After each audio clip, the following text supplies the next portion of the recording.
just crazy game overall. The Raptors trailed by 23. Then they trailed 89-68.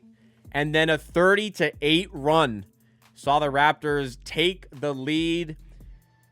Huge effort from the bench to get them back in this game. Huge effort from a couple of starters. But in the end, the Celtics had too much, had enough big shots, and enough real three-point making to get over the line and win this game 121-113. But at least it went from a game of doom and despair to one of maybe there's hope going into Tuesday's game against the Knicks.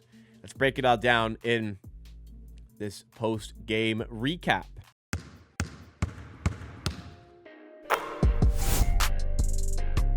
So looking at the upcoming schedule for the Raptors, it's not getting easier. And looking back, it's been tough. Raptors have now lost 5 of their last 6. 2 of those against the Hornets. One of them in ultra embarrassing fashion. And games are not getting easier. You got the Knicks in the NBA Cup on Tuesday. Then the game after that, you're playing either Orlando or Miami, depending on how the New York game goes. So that's a tough game. Then you've got the Bucks, who haven't been great. And then you get the Celtics again. Obviously, tough game once again. Not an easy run of games coming up in the schedule. And the winnable ones you had in the past were not won. And particularly this Hornets game was just horrendous, embarrassing, disgusting. So many adjectives you could use to describe how awful that one was, where there was no effort, no structure, everything went wrong, and just absolutely dismantled by a bad Charlotte Hornets team. And I always look to obviously I'm really excited to put it right in the next game. And I always look to see what the response is. And for the Raptors, I was thinking, look, how could, you lost 2 in a row now, you've lost 4 of 5, you just got your fucking backs blown out by the Charlotte Hornets, right? You gotta respond. You gotta show some resiliency and respond. You gotta start hot against the Boston Celtics. You gotta be fired up. As an athlete, you gotta be fired up to put things right in the next game. My God, was it could it be any further away from that for the Raptors? They were absolutely awful in the first half. They gave up 77 first half points to the Boston Celtics. The offense was inconsistent. It was really bad in the first quarter. The defense was truly disgustingly bad throughout that first quarter. It was like the first 5 games of the season where it was erratic. It was disoriented. Players were missing rotations. Players were getting burned 1v1. Guys were getting left open. Good shooters were getting left open. It was so bad. The Celtics had 77 first half points. And it looked like another horrific game, another blowout game where the Raptors just gave you nothing. Absolutely nothing. And then they started the second half and it got even worse.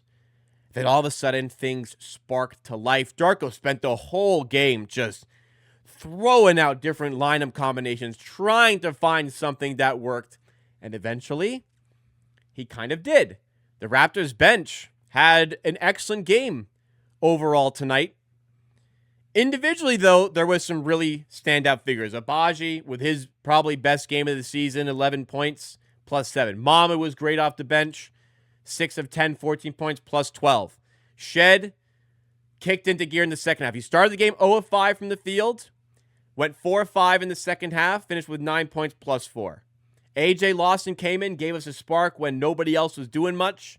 He had 10 points. Even solid 6 minutes from Murray Boyles. Unfortunately, Grady Dick was poor tonight, only got 7 minutes, which made Darko resort to even Elijah Martin, who was plus 6 in his minutes. But the starters are where things got dominated. A lot of the time, you'll see the bench playing well, and people will think, just leave the bench in. And maybe certain players, yes, but it wasn't necessarily the starters as much as the issue in the second half. I think it was more so that the Celtics starters just were better and outperformed the Raptors tonight. All 5 Celtics starters were plus 8 or better. You had Peyton Pritchard all the way up at plus 18. Jaylen Brown dropped 30 with plus 18. If you left the bulk of the bench out there, I think the fate would have been the same. Where there was a big issue from the Raptors starting front, because Ingram was 11 of 20 with 30 points. He was excellent all game. Even when the Raptors were awful, he was getting buckets. And he struggled at the game. I mean, the start of the game, Raptors had 5 turnovers like the first 4 minutes. He had 3 of them. Only won the rest of the game. Barnes was excellent all game and brought a lot of energy all game. That type of demeanor is what we needed. Finally, his team responded to it, but too much of the damage was done. But he had 18 points, 11 rebounds, 8 assists. Not fantastic from Quickly. He was 0-4 from 3. Walter was truly terrible today. 12 minutes was probably like 6 too many for him. This was maybe Pirtle's worst game of the season. Minus 18 from, I know he had 10 points, but the Celtics, every single possession he was on the floor, they were hunting him. They were absolutely hunting him.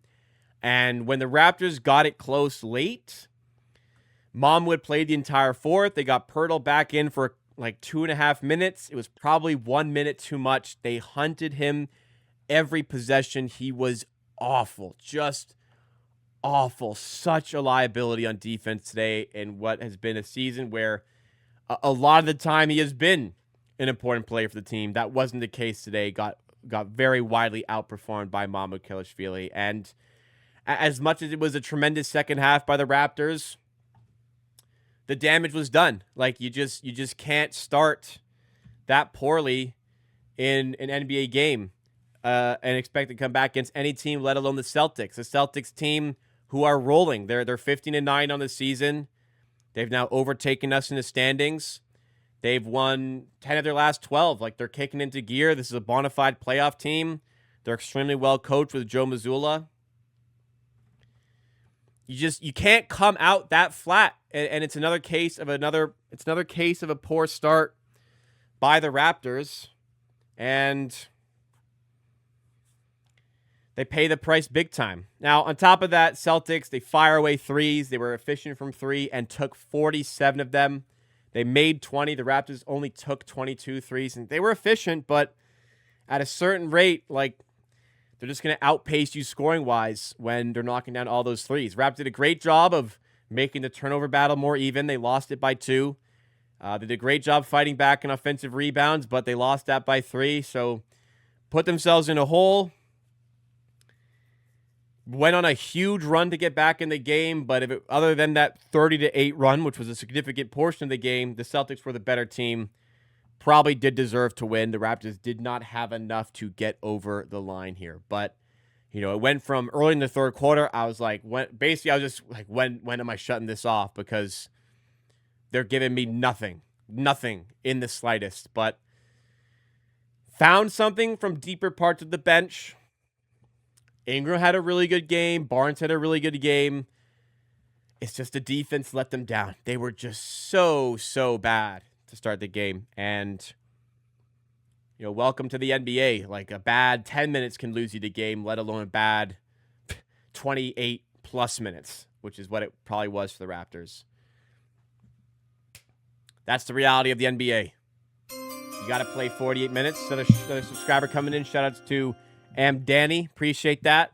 Welcome to the Amateur Army. But that's the nature of the NBA, like I said. So, big reality check. Raptors have lost 5 of 6. And they have another 2 tough games coming up this week. Got to find a way, man. Got to find a way to keep pace in this congested Eastern Conference. Got to find a way to pull wins out. So some positives, but still, I'm happy with the character, the fight back, resiliency, but a huge inquest into how the hell they could start that bad after playing that bad on Friday. Schedule's lightening up from a rest perspective next 2 weeks. Let's get healthy. Let's get RJ back. Let's get Pirtle 100%. Let's get the season back on track, everyone.